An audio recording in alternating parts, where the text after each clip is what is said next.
Très souvent, quand je rencontre un couple, ma curiosité est telle que je ne peux pas m'empêcher de poser ces questions. Vous êtes rencontrés comment? Ça fait combien de temps que vous êtes ensemble? Comment t'as su que t'étais amoureux ou amoureuse? Comment était la demande en mariage? C'est pour ces moments, ces échanges que j'ai eu envie de créer ce podcast. Alors bienvenue dans Yes I Do, le podcast qui t'emporte dans une vague d'émotions, de bonheur et surtout d'amour. Yes I Do, c'est le podcast pour rêver, vibrer et frissonner. Si vous souhaitez suivre l'aventure du podcast et les coulisses, je vous invite à suivre le compte Instagram yesido.podcast et n'hésitez pas à vous abonner sur les plateformes d'écoute et me laisser un avis pour me soutenir dans ce nouveau chapitre. Bonjour Justine, Bonjour Carole. merci beaucoup d'accepter de partager ton histoire d'amour sur Yes I Do. Tu m'as un peu raconté dans les grandes lignes ta rencontre et ton histoire et du coup j'ai hâte que tu la partages à mon micro. Mais avant de commencer, est-ce que tu peux te présenter en quelques mots? Alors, je m'appelle Justine, j'ai 23 ans et ça fait bientôt 3 ans que je suis avec mon copain actuel. Voilà, j'habite sur Nantes et je suis entrepreneur. Alors, je pose toujours cette petite question quand je commence les interviews, mais quand tu étais petite, est-ce que tu rêvais du grand amour, de te marier et toutes ces choses-là? Ouais, complètement. Dans tous les clichés, quoi. D'avoir Ouais. la robe de princesse le jour de mon mariage, tous mes amis, ma famille, un amour puissant, fort. Ouais, Et aujourd'hui, est-ce que cette vision, elle a changé ou enfin, est-ce qu'au fil des années, ça a évolué? Peut-être des relations que tu as pu avoir au fil du temps, tu vois, ce genre de choses? complètement. Je pensais vraiment que quand j'étais petite, j'allais rencontrer la personne et que ça allait durer toute ma vie et tout. Maintenant, je me dis que je rencontre la personne à un instant donné et que on vit ce qu'on a à vivre et que si ça dure, c'est cool. Si ça dure pas, bah c'est bien aussi parce que ça veut dire que bah on aura évolué tout ce qu'on avait évolué ensemble et puis que bah je pourrais rencontrer encore de nouvelles personnes. Donc c'est un petit peu juste la vision de ça dure toute la vie. Elle est encore vraie, j'y crois encore et en même temps, je me lâche un peu la grappe là-dessus, c'est pas grave si ça dure pas toute la vie quoi. Ouais, tu lâches prise et tu te dis: «Bon, bah, si c'est une personne avec qui je dois vivre un bout de chemin, c'est OK et puis, bah, si c'est peut-être Mhm. la personne avec qui je vais vivre, entre guillemets, toute ta vie, bah, tant mieux». Ouais, c'est ça. Trop bien et du coup, est-ce que tu peux, du coup, nous raconter un peu donc là, ça fait 3 ans que tu es avec, ton chéri. Est-ce que tu peux nous raconter un peu les débuts, votre rencontre et comment ça s'est passé? On s'est rencontrés en études supérieures, donc on était dans la même classe en DUT. Et en fait, au début, moi, j'avais un crush, mais pas sur lui, sur un de ses potes. Et oui. Et en fait, il était dans la classe, mais je l'appréciais pas trop au début parce que il se faisait vraiment remarquer. Il était tout le temps à défier l'autorité, à jamais être content. Enfin, un peu les clichés du mec qui s'assoit au fond de la classe. Du coup, ça me saoulait un peu.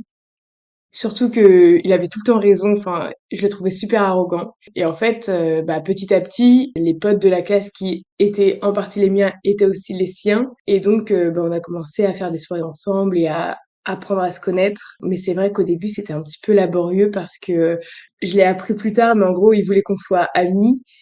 Et sauf que moi, je voulais pas parce qu'il me saoulait. Et quand on était dans des groupes de projets, je partais parce que vraiment, c'était insupportable, quoi. Il avait tout le temps raison, enfin, tu vois, ouais, ouais, ouais. Et en fait, il aime beaucoup le défi et en fait, faut lui rentrer dedans. Genre, faut pas se laisser faire à se dire oui, bon, ok, il a raison. Il cherche un petit peu à te pousser dans les retranchements pour voir jusqu'à où tu peux aller et comment on peut débattre d'un sujet.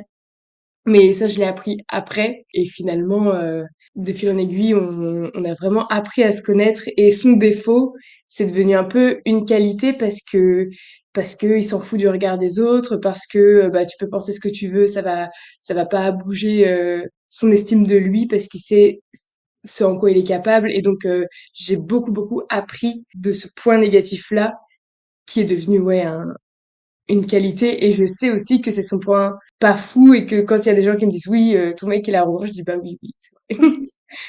Donc c'était un peu mal parti au début. Oui, tu avais pas de super atomes crochus avec lui, quoi. Non. Non, non, non. Du coup, donc lui, il voulait devenir ami avec toi, c'est ça? Ouais, c'est ça. Et il voulait, en fait, quand il me l'a expliqué, il m'a dit les mots, j'aurais vraiment aimé qu'on soit amis parce que je te trouvais cool et en fait, après en reparlant, quand il essayait de me provoquer un petit peu, c'était plus pour me charrier ou pour apprendre à me connaître. Et sauf que ça me saoulait, quoi. C'était pas la bonne méthode, mais Ouais, c'était un peu maladroit, quoi. ouais, Et du complètement. et du coup, après c'est peut-être, tu vois, ça c'est peut-être une part de timidité, peut-être que tu l'as impressionné, C'est vrai. et du coup, comment les choses elles ont évolué? On était vraiment potes et amis pour le coup pendant les 2 ans de DUT. Et donc, ce qui est le point positif, c'est que vraiment je le connaissais et que quand on s'est mis ensemble, au moins je savais vraiment qui il était. Donc ça, c'était incroyable parce qu'on partait avec des bases, des délires, des rires, des souvenirs qu'on avait. Et en fait, à un moment donné, une soirée, ça a switché. Je sais pas comment expliquer, mais on s'est regardé et c'est comme si il y avait l'étincelle qui s'était allumée, quoi. Et après, du coup, enfin moi je comprenais pas trop parce qu'on était vraiment potes, amis, enfin potes de classe quoi. Tout se passe bien, on s'entend bien et on apprécie de passer du temps ensemble, mais pas au point d'être en couple. Et en fait, petit à petit, après cette soirée-là où vraiment on s'est redécouvert, et je saurais pas comment l'expliquer. Des fois, j'ai l'impression que c'est juste une porte, tu sais, qu'on a laissée un peu entrouverte, bah elle s'est ouverte en grand. C'est Mmh. c'est pas facile à expliquer, mais ouais, les petites étincelles quoi. Et sauf qu'après ça, bah, tu dois réapprendre à le connaître et à vivre avec lui. Sauf que j'étais pas prête à sortir avec lui. C'était pas du tout dans l'idée. Et puis, je connaissais ses défauts, donc enfin, je savais dans quoi je m'engageais. Et en fait, bah, petit à petit, après cette soirée-là, on s'est laissé du temps pour en discuter, pour apprendre à s'aimer aussi. Et je sais pas, peut-être 4, 5 mois après, on s'est mis en couple par la suite. Parce que ça, c'était la suite logique et parce qu'on a pris le temps Mmh. de mettre les bases, de savoir où est-ce qu'on en était, qu'est-ce qu'on voulait, parce que c'était pas du tout dans nos projets, ni à lui, ni pour moi, quoi. OK, et du coup, donc avant cette soirée-là, toi, tu avais jamais envisagé quelque chose avec lui Jamais. et lui non plus? Oui, et lui non plus. Et c'est ça. Ah ouais. Et il y en a plein qui me disent, mais non, Justine, c'est sûr, t'étais en crush sur lui et tout, mais pas du tout. Pas du tout. Je sais pas comment expliquer. Imagine une bande de potes, celui avec qui t'imagines pas du tout sortir un jour avec, et bah c'est lui quoi. J'adore. Et du coup, donc, tu me dis que là, vous avez eu un peu un coup de foudre, entre guillemets, la même soirée, Ouais, et, et c'était réciproque, quoi. Donc, tous les deux, vous êtes regardés, et là, tout d'un coup, comme si le voile se ouais, levait et c'était une évidence, ouais. quoi. Les étoiles sont alignées, sauf qu'on comprenait pas trop. On était en mode bon bah, je pense qu'on est très amis, tu vois, genre on s'entend très très bien, c'est très fort. Et en fait, à un moment donné, on pouvait plus se lâcher quoi. Genre, on se parlait de plus en plus, on traînait ensemble tout le temps. Et un jour, on s'est dit bon bah là, c'est un peu ambigu notre histoire, non? Et du coup, on a été Mmh. plus loin. Et ça a jamais été, gênant de d'aborder le sujet? Non, non, non, non, là-dessus, c'était assez cool. En fait, c'était tellement présent que l'aborder, ça nous a presque soulagés, je pense, mais c'était assez naturel. Et puis, comme on se Mmh. connaissait très bien avant, je savais qu'il allait pas me juger, je savais que on pouvait parler des choses simplement. Il n'y avait pas besoin de tourner autour du pot parce que, bah, justement, on a de la chance de pouvoir être assez direct dans nos échanges. Donc ouais, on a pu en discuter, mais au début, ça nous a fait bizarre quand même parce que jamais on s'était imaginé quoi que ce soit. Ah, c'est fou, hein, Ouais. que vous ayez eu le déclic, au même moment. Enfin, c'est dingue, j'aimerais tellement savoir qu'est-ce qui s'est passé. Bah, je sais pas, il y a eu un petit peu d'alcool, forcément, mais pas que, je sais pas. En gros, c'était vraiment l'atmosphère. C'est comme si tout était fluide, tout était smooth. Et à un moment donné, j'étais avec une autre copine à moi, et là, je les regarde dans le bar et je fais, mais je vous aime de ouf. Et ils me disent, mais oui, mais nous aussi. Et en fait, je pense que ça a été un déclencheur. Mais je saurais pas expliquer plus, quoi. Tout était fluide, on n'arrêtait pas de rire, toutes nos bêtises, on les mettait en commun, c'était très drôle et ouais, on a fait notre petite soirée comme ça, quoi. Et donc à ce moment-là, vous avez tous les 2 20 ans Ouais. et vous étiez pas forcément dans un état d'esprit de se mettre en couple Non. ou? ou quoi que ce soit? Non, non, non, pas du tout. Lui, il voulait pas même au début. Parce que Ah ouais? c'était trop engageant, il trouvait ça un peu compliqué. Et donc, au tout début, au tout début, quand on commençait à en parler, il m'avait dit, bah, moi, je me vois pas être en couple, quoi. Du coup, j'étais un peu en mode, bon, bah, on verra bien quand ça fera son chemin, quoi. Mais finalement, tout s'est fait naturellement. On a commencé vraiment à se rapprocher derrière ça. Et après, ça avait du sens de se mettre ensemble et aucun regret, quoi. Je pense qu'il a ce côté de, bah, je m'entends bien avec la personne, j'adore apprécier du temps. Et ça, il l'a vu les mois d'après. Du coup, il voulait encore plus passer du temps avec moi. Et l'étape d'après, c'était de se mettre ensemble. Mmh. Donc, c'était assez logique. Ouais, c'était une suite Ouais. logique de la relation, en fait. Oui. Et tu penses que tu es tombée amoureuse à ce moment, à cette soirée-là? Ou que c'est venu après, justement dans la période où vous avez eu, ces discussions et vous vous êtes rendu compte que vous aviez envie de passer encore plus de temps ensemble? Ouais. Bah, je pense qu'il y a eu un petit peu le coup de foudre à cette soirée-là. Et que après, comme on a passé du temps ensemble, j'ai compris que je l'appréciais vraiment, que c'était très fort entre nous. Et donc, petit à petit, tu tombes amoureuse. Et ouais, et en fait, ça s'est fait progressivement. Et du coup, donc là, vous étiez en DUT et vous enfin, j'imagine que vous finissiez vos C'est études ça. pour aller, alors soit pour arrêter vos études, soit pour continuer. Et du coup, qu'est-ce qui s'est passé après ça? Alors, Votre après, début de relation? avant de reprendre nos études, donc on avait fini le DUT. Après le DUT, lui, il a continué école d'ingé. Moi, j'ai continué avec une licence pro.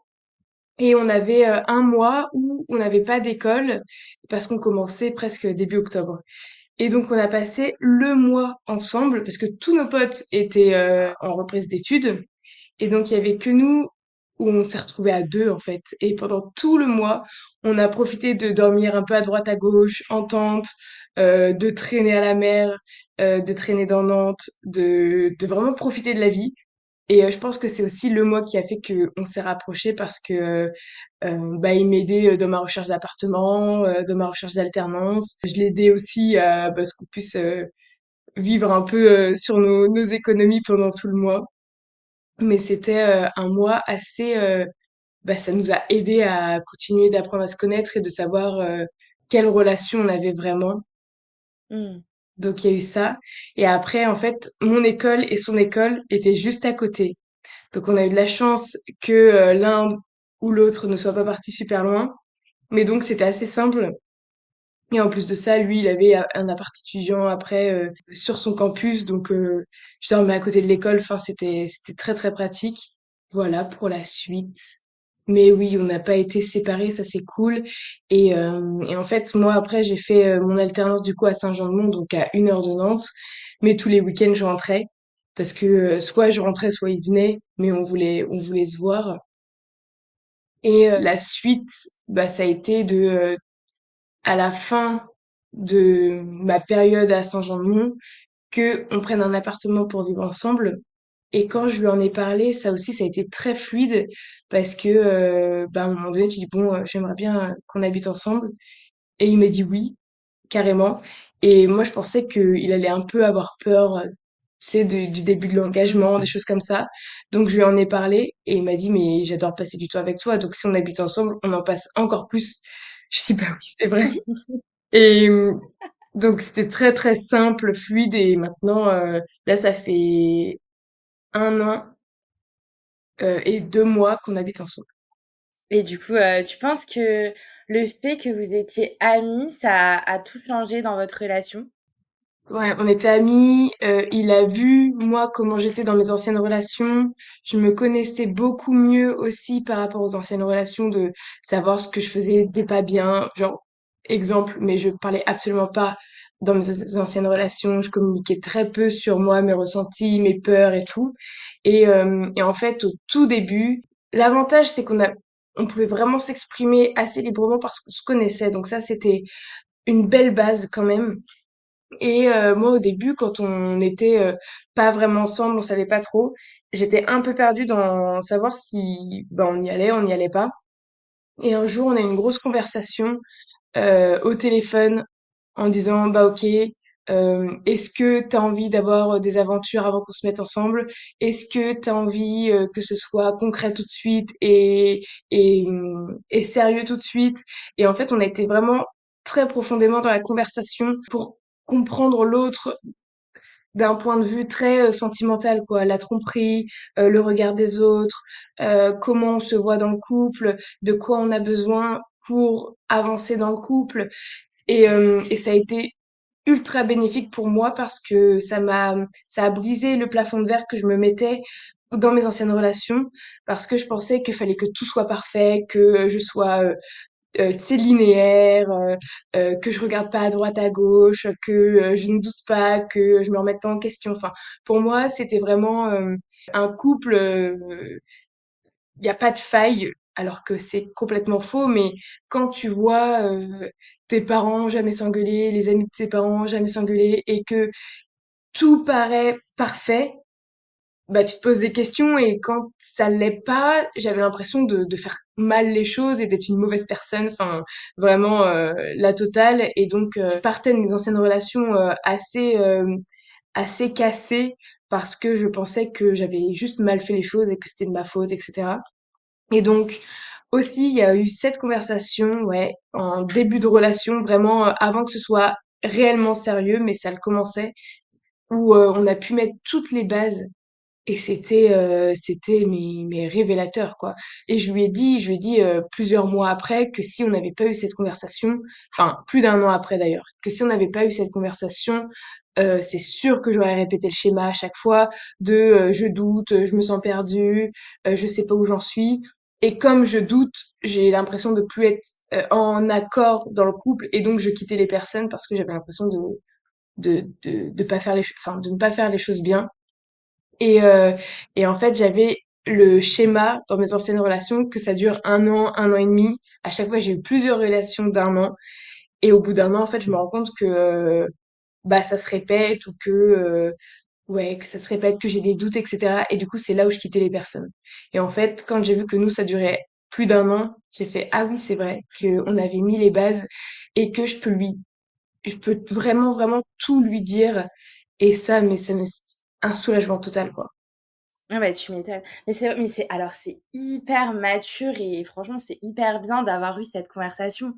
Franchement, je pense que c'est une conversation qu'on doit tous avoir avant de commencer une relation, c'est de savoir aussi quelle est la vision du couple de l'autre, comment elle voit les choses, comment elle voit les choses et pour voir aussi, bah ouais, comme tu dis, bah peut-être oser dire les choses et ne pas forcément avoir des moments de doute. Et même si tu as des moments de doute, parce que je pense que c'est normal, de pouvoir lui en parler. Ouais, complètement.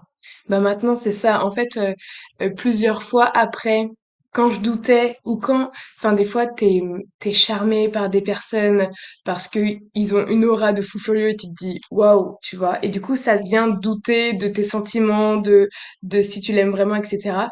Et en fait, quand j'en parlais à des copines, des fois elles, bah avec leur propre vécu, elles étaient un peu rentre dedans en mode oui bon c'est bon Justine arrête ça tout de suite ou des trucs comme ça un peu culpabilisant presque et du coup Mm. j'étais encore plus dans le mal et après j'en parlais donc à Pierre mon copain et il me disait il me fait mais Justine enfin parle-en moi tu vois on règle les choses ensemble il y a pas de souci et puis bah je te donnerai les conseils vis-à-vis de moi donc c'est encore mieux et donc Mm. depuis, on se prend vraiment pas la tête et je lui dis quand je doute, quand j'ai peur, quand j'ai peur de ne plus l'aimer, quand j'ai peur que lui ne m'aime plus. Voilà, c'est des choses, on en parle très librement et on efface les doutes, quoi. Et puis si on a des doutes sur nos sentiments, bah on laisse le temps faire aussi. Je sais que quand je lui dis, parce que du coup j'ai énormément besoin d'en parler, sinon je me braque intérieurement, je me frustre et je m'enferme et je suis dans une spirale de je suis une mauvaise personne, pourquoi moi et les autres qui arrivent, enfin tout un truc un peu très auto-jugeant. Mais du coup quand je Mm. lui en parle, il me fait bah prends le temps de regarder et tu me dis quand ça a bougé quoi, ou si ça bouge, si ça bouge pas. Et en fait, un quart d'heure après, je suis en mode non mais c'est bon, ça va mieux. Ouais, il est pas du tout dans le reproche en fait et il te laisse ouais, il te laisse prendre ton temps, Mm. t'écouter et je pense que ça doit être super rassurant aussi pour toi. Mais elle le prend pas Mais personnellement. Quand j'en parle hmm, à des amis et qui me disent que eux, s'ils le disent, ça va casser un truc dans le couple, alors que ça leur arrive hein, de douter et surtout bah plus l'histoire avance, plus il y a des choses comme ça qui arrivent quoi. Enfin, pour moi c'est normal. Après ça dépend de chacun. Mais je sais que pouvoir le dire et que ils me reprochent rien, qu'ils le prennent pas personnellement en mode qu'est-ce que j'ai fait pour que tu doutes ou quoi, et bah c'est tellement plus simple et tellement rassurant, c'est sécurisant quoi de pouvoir lui dire et que ce soit normal. Et bah ça t'enlève un poids des épaules et c'est vraiment très agréable pour continuer à évoluer ensemble. hmm. Et est-ce que tu dirais que c'est l'une des clés pour faire durer un couple et avoir une relation saine? Ouais, complètement. De pouvoir, en fait, de se sentir libre de dire les choses sans, enfin, en sachant que ça sera bien accueilli.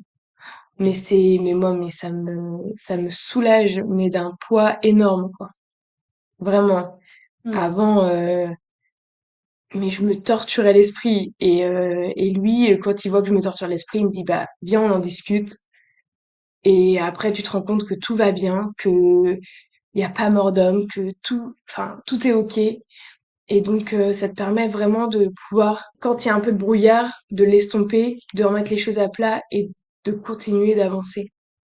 Ouais, ça te permet de vivre les périodes où peut-être que dans une autre relation, tu aurais tout remis en question et tu aurais quitté la personne. Vraiment. Et là, en fait, d'en parler ouvertement, déjà, je pense que ça amenuise bah, tes pensées, en Mm. fait. Bah, tu te En sens, fait, le fait de dire, tu vois, genre, quand tu penses, des fois, à force de trop penser, tu vas te faire une montagne, oui, alors que juste en disant les choses une fois, bah, en fait, tout va s'effondrer et tu vas te dire, ah, mais non, en fait, c'était juste des pensées et le flux de pensée, le fait de le dire à voix haute, ça s'estompe. mm, Alors que de le garder pour toi, etc., c'est clair que bah, ça devient un problème, en fait. Et après, tu te dis, ah bah non, mais je peux pas vivre comme ça. ouais, ouais. C'est complètement ça. Moi, vraiment le fait qu'on ait eu cette conversation au téléphone où il m'a vraiment arraché les mots de la bouche, en gros, il essayait de comprendre par quoi je vivais, donc il me décrivait toutes les situations possibles et inimaginables, et j'avais que à répondre pardon, parce que pour moi, c'était une déchirure intérieure, quoi, d'oser dire ce que je pensais vraiment. Et en fait, maintenant, bah, c'est tellement sain que c'est chouette qu'on ait cette conversation, quoi. Qu'on soit Hmm. passé par là et que vraiment ce soit pas grave. Enfin, on en a discuté, on en a parlé, personne s'est jugé, personne. C'était juste des informations. On les a traitées ensemble et maintenant, bah, on est à cette base-là. Et ça peut évoluer avec le temps, mais on sait comment se parler et discuter. Ouais, bah écoute, franchement, c'est super. Et est-ce que tu aurais, pour toi, enfin, selon toi, c'est quoi les clés justement pour qu'une relation puisse durer et qu'elle puisse être justement stable et saine? Il y a le communiquer, mais ça, je pense que tout le monde le dit. Mais c'est même pas, enfin, en fait, c'est plutôt trouver votre point de communication, quoi. Si c'est par l'écrit, par des textes, même des SMS, c'est pas grave, tu vois. Si t'arrives à t'exprimer librement, que ce soit autre que par la parole, parce que des fois c'est compliqué d'avoir les yeux en face et de dire les choses, bah vraiment c'est de casser ce mur que des fois on se crée parce qu'on a peur de parler. Donc, Mmh. y aller là-dessus. Nous, on se laisse beaucoup de temps et d'espace. Ça veut dire que on a beaucoup d'amis en commun, on en a aussi chacun de notre côté. Si on a envie d'être avec nos amis tout seul, on peut y aller tout seul. S'il a envie de se faire un week-end avec ses copains, il se fait un week-end avec ses copains. Si moi je veux me faire une semaine avec des copines, pareil. On se laisse énormément d'espace là-dessus. Enfin, on passe aussi beaucoup de temps ensemble, mais des fois on a besoin d'être l'un sans l'autre et ça nous aide à ce que quand on se retrouve, on retrouve l'étincelle du début, quoi, parce qu'on s'est manqué, parce que on a plein de choses à se dire, parce qu'on a des bons souvenirs avec d'autres personnes, mais qu'on a aussi envie de se les partager. Donc ça aide. Et après, ça c'est pas évident à avoir, mais c'est aussi la confiance. Et parfois, il y a l'un des deux qui peut au début avoir du mal à faire confiance, mais si l'autre lui apprend, parce qu'il y a plein de choses qu'on s'échange en couple, mais si l'autre lui montre que il a pas peur, que parler à d'autres personnes c'est pas grave, sortir avec d'autres personnes c'est pas grave, du moment qu'elle se sent en sécurité et que bah on a quand même un téléphone, enfin si jamais il y a un problème on peut s'appeler, ça aide à ce que ce soit beaucoup plus sain et léger. Hmm. Après pareil, avoir notre niveau de confiance et à quel moment on trouve que c'est de la trahison ou des choses comme ça. Mais en tout cas, enfin, je sais que des fois, quand il est en week-end avec ses copains, il me répond pas pendant 24 heures parce que il a plus de batterie ou parce qu'il a pas de réseau ou parce qu'il a perdu son téléphone. Enfin, pour plein de raisons. Mais je sais que je suis pas inquiète parce que je les connais, parce que s'ils ont besoin, je suis pas loin et que bah juste il profite et il fait pas attention à son téléphone et c'est très bien parce qu'il est vraiment dans l'instant et que bah il peut s'évader aussi et profiter de sa vie quoi. Donc mais ça c'est je sais que c'est Hmm. propre à nous, tout le monde n'est pas comme ça mais c'est vraiment trouver le la confiance c'est le point qui fait que à quel moment ça dépasse les limites ou pas. Hmm. Ouais, c'est fixer vos limites et ensuite respecter l'autre par Ouais. rapport à ce que vous êtes, Oui. ce que vous acceptez ou pas, Mm. quoi. C'est ça. Mais ouais, je pense que c'est hyper important ce que tu dis, enfin vraiment de, bah, de laisser de l'espace à l'autre justement pour qu'il soit heureux de son côté Mm. aussi et que bah, comme tu dis, quand vous retrouvez aussi bah, le manque, il y a eu le manque, donc ouais, c'est des moments qui sont hyper importants aussi à vivre. Et je pense que c'est ouais, c'est super top. Et du coup, je sais pas si tu as d'autres choses à aborder par rapport à votre relation qui pourraient être intéressantes à partager. Est-ce que, est-ce que toi, aujourd'hui, à 23 ans, tu te projettes un peu plus loin dans la relation ou tu es plus dans l'état d'esprit de on vit au jour le jour et on verra comment ça évolue? Bah, il y a juste un point. C'est vrai, au début, quand on faisait, on avançait sur le après la soirée, quoi, et qu'on avançait petit à petit sur est-ce qu'on se met en couple, pas en couple et tout, on a parlé de bah, du mariage, des enfants, des choses comme ça, un peu bah ok, si on va ensemble, où est-ce qu'on va et qu'est-ce qui est ok pour l'autre ou pas. Et lui, au tout début, il voulait pas se marier et pas avoir d'enfants. Moi, je veux me marier, je veux avoir des enfants. Et en fait, donc on était vraiment très triste parce que on voyait que nos objectifs n'étaient pas les mêmes et que bah si on se met en couple, on avance ensemble, mais jusqu'à quand, jusqu'à où, on savait pas trop. Et en fait, petit à petit, on en a discuté avant vraiment de se mettre en couple et il m'a dit bah je préfère te dire non parce que si je te dis oui et qu'après c'est non, faudra que je me justifie et tu seras déçu, plein de choses comme ça. Il me dit le mariage c'est c'est plutôt un vrai non, mais les enfants ça peut évoluer et à voir où ça en est dans la relation, mais comme bah on sortait de DUT, on avait 20 ans, enfin pour lui, se projeter avec des enfants, c'était pas possible et il n'arrivait pas à se projeter à plus tard. C'est-à-dire qu'il se projetait un peu maintenant, mais il y avait toujours le côté de je préfère te dire non, mais ça peut se transformer plus facilement qu'en tout cas que le mariage. Et moi, je lui ai dit bah je suis d'accord pour qu'il n'y ait pas de mariage s'il y en a pas, mais du coup, les enfants, moi, c'est plutôt un vrai oui pour le coup. Et en fait, on a mis en commun nos perspectives d'évolution et en se disant, bah, OK, qu'est-ce qu'on peut faire évoluer pour notre couple et donc le mariage, etc. Et en fait, maintenant, quand on en parle, donc les enfants, il est oui. Pas tout de suite, mais quand je lui dis vers 27, 30 ans, c'est complètement OK. Donc, on peut, enfin, facilement un ou deux enfants, pas plus, de son côté, en tout cas, de ce que j'ai compris, c'est ça. Parce que moi, ça évolue et je sais pas trop en vrai. Il y a des fois, j'ai énormément envie d'avoir d'enfants, des fois moins, des fois j'ai peur. Enfin voilà, donc ça évolue de tranquillou. Et côté mariage, en fait, bah c'est le côté un peu administratif de ce que j'ai compris, qu'il comprend pas trop l'utilité, etc. Et pour lui, on n'a pas besoin d'un mariage pour s'aimer, enfin des choses comme ça. Et je lui ai dit, mais moi, le mariage, j'aime bien parce que c'est le côté où on le fait qu'une fois dans notre vie, il y a toute notre famille, nos amis qui se réunissent, enfin, on fait une giga fête dans un giga lieu avec une belle robe et tout et tout. Et il a bien compris que c'était un petit peu le côté princesse que je voulais. Et Hmm. il est pas contre ça. Donc en fait, un mariage comme je pouvais l'entendre au début a évolué parce que on a deux regards différents et que on c'est un peu comme une pâte à modeler, quoi. On crée le mariage qu'on entend et qui nous correspond le plus, nous deux.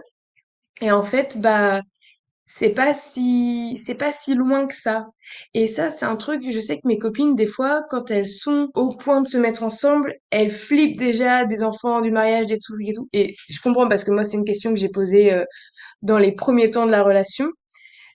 Et on n'était pas forcément raccord, mais en fait, ça nous déchirait tellement de savoir qu'on n'allait pas se mettre ensemble pour un mariage ou pour des enfants que c'était trop dur. Et vraiment, pareil, on était ensemble, on pleurait parce qu'on comprenait pas ce qu'on pouvait faire et ce qu'on devait faire.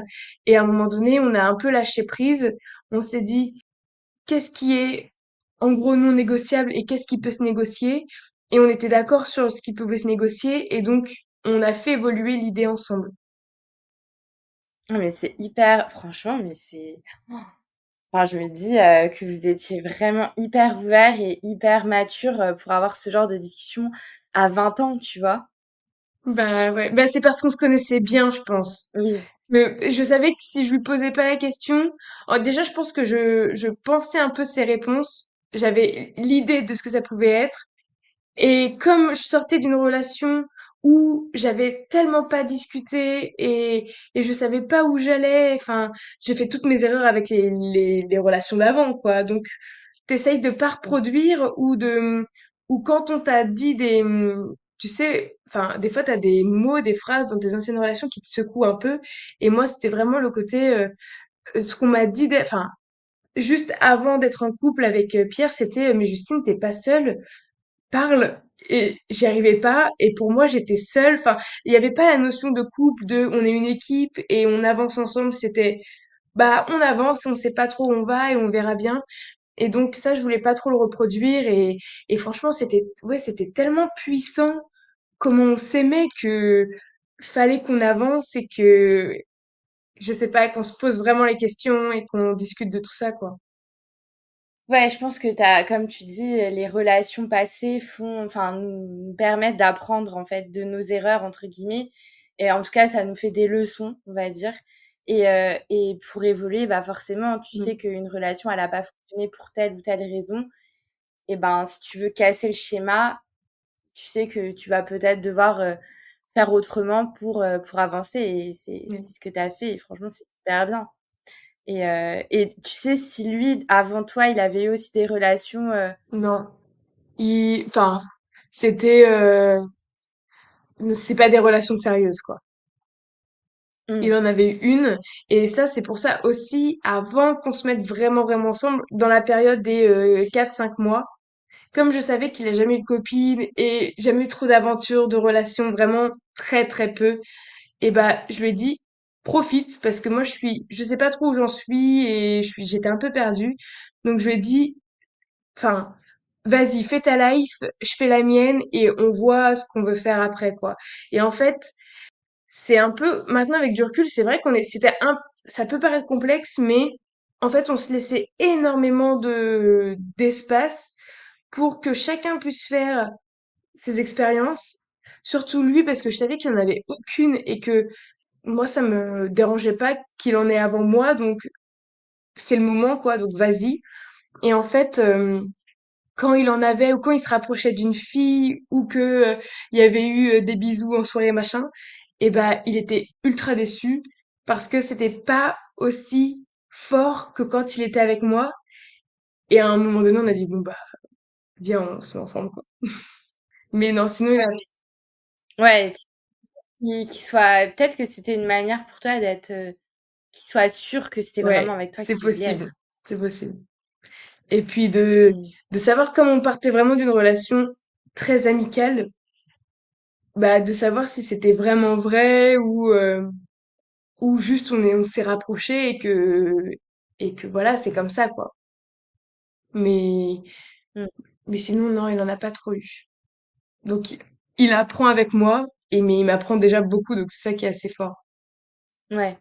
Non, puis, je pense que c'est vrai que le fait que vous vous connaissiez très bien avant a aidé vraiment à, bah, à développer votre relation et surtout, bah, vous a permis d'avoir une communication hyper fluide Mhm.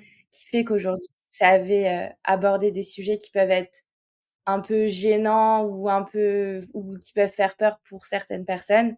Mais vous, vous avez cassé toutes les barrières et du coup, bah, c'est OK et c'est trop bien. Ouais. On parle de tout. Et ça, j'en parle beaucoup à mes copines parce qu'il y en a plein qui osent pas parler avec leurs copains. Ils savent pas trop quoi dire, quoi faire. Et c'est vraiment le meilleur conseil, moi, un jour que j'ai eu, c'était, enfin, c'est ma sœur qui m'a sorti ça un jour, c'est, mais moi, quand je doute, je lui dis et ça va mieux après. Et c'était, mais, enfin, j'ai pris une claque ce jour-là parce que je pensais que c'était des choses qu'on se disait pas en couple et qu'on pouvait pas parler. Mais maintenant, on se dit tout, vraiment tout, tout, tout. Et ça aide pour qu'on puisse continuer d'évoluer ensemble et en même temps, chacun de notre côté, quoi. C'est, c'est tout un écosystème qui se crée, mais, enfin, vraiment, faut se sentir libre de pouvoir parler de ses doutes, de ses peurs, de ses malaises, de tout et ça devient normal, quoi. Vraiment normal. Et c'est Mmh. ça qui est chouette, c'est que je sais que maintenant, j'ai énormément confiance en lui parce que je sais que je peux tout lui donner. Genre, si jamais j'ai des peines, des doutes ou peu importe ou plein de choses. Je le sors, je lui en parle, on règle ensemble, ou on en parle, ou on discute, ou il me rassure, parce que des fois, il n'y a pas forcément de solution à apporter. Mais c'est tellement plus simple, plus fluide, plus facile que c'est ce que, ouais, c'est vraiment le conseil que je dis à toutes mes copines, quoi. C'est d'oser dire quand ça va pas, quand on doute, quand on a peur. C'est trop important. Ouais, je pense que c'est une très, très belle leçon que tu nous partages aujourd'hui et franchement, c'est ouais, on devrait tous le faire et je pense que ça réglerait beaucoup de problèmes, qui parfois sont, enfin, n'existent pas forcément Oui, et ouais, oui, c'est vrai et puis parfois, le fait de ne rien dire, en fait, on perd du temps sur, tu vois, sur, oui, des sujets ou dans des relations parce que, bah, en discutant, on va se rendre compte qu'on n'est pas du tout aligné avec la personne et que peut-être qu'en fait, ne comme tu disais, tu vois, la par rapport, tu vois, au mariage ou aux enfants, quand tu si tu te rends compte qu'une personne est vraiment à l'opposé de toi et que son avis, il est tranché oui, et qu'elle ne voudra jamais changer d'avis, en fait, c'est là où tu te rends compte que la personne, elle est peut-être pas faite pour toi et en fait, le fait d'en parler, alors je dis pas qu'il faut en parler, dès les premiers jours, non. mais rapidement, tu vois, enfin dans le début de la relation, ouais, ça peut être hyper bénéfique et c'est hyper intéressant ce que tu nous as partagé, donc merci beaucoup. Et j'ai une dernière petite question à te poser, pour, la fin du podcast. C'est qu'est-ce que tu dirais toi aujourd'hui aux personnes qui, ne croient plus en l'amour? C'est que des fois, ça vient au moment où on s'y attend le moins, ça fait vraiment cliché. Mais dans le sens où c'est possible, ça arrive. Des fois, c'est pas le prince charmant comme on se l'imagine quand on est petite, parce que il a pas tous les standards de beauté, parce que il est pas ceci ou cela. Mais des fois, il y a des pépites qui se cachent dans les personnes qu'on voit pas. Et en fait, bah, se laisser le temps d'apprécier les personnes, d'apprendre à les connaître, je sais pas, je trouve que ça fait toute la différence, quoi. Et c'est pour ça que des fois, moi, j'aime pas trop, mais j'ai jamais trop été sur Tinder, mais dans l'idée de, tu sais, juste tu swipes sur le visage de quelqu'un et dès que tu trouves que c'est pas fou, enfin, moi, j'aurais jamais parié sur Pierre, mais vraiment jamais, jamais. Et à l'heure actuelle, je suis trop contente que on se soit vu et revu à cette soirée-là, mais à aucun moment je pouvais l'imaginer. Donc c'est un petit peu le côté de bah quand tu perds espoir ou que t'as plus enfin, je sais pas, ou que tu penses que c'est pas pour toi, juste observe les personnes autour de toi et dis-toi que il y a peut-être moyen que tu apprennes à les connaître davantage ou que tu crées une vraie relation avec ces personnes ou qu'un jour, bah, tu sais pas pourquoi ça match et c'est comme ça. Et c'est pour ça, se laisser le temps, observer les personnes autour de soi et c'est pas parce que il n'y a pas eu le coup de foudre comme on se l'imagine dans les films que ça va jamais arriver. C'est pas trop comme ça que ça marche. C'est vraiment une histoire de timing et parfois, bah, quand c'est au bon moment, bah, il y a des révélations qui se font. Bah, écoute, c'est super beau ce que tu viens de dire. Je ne rajouterai rien à ce que tu as dit. Merci. Merci beaucoup Justine.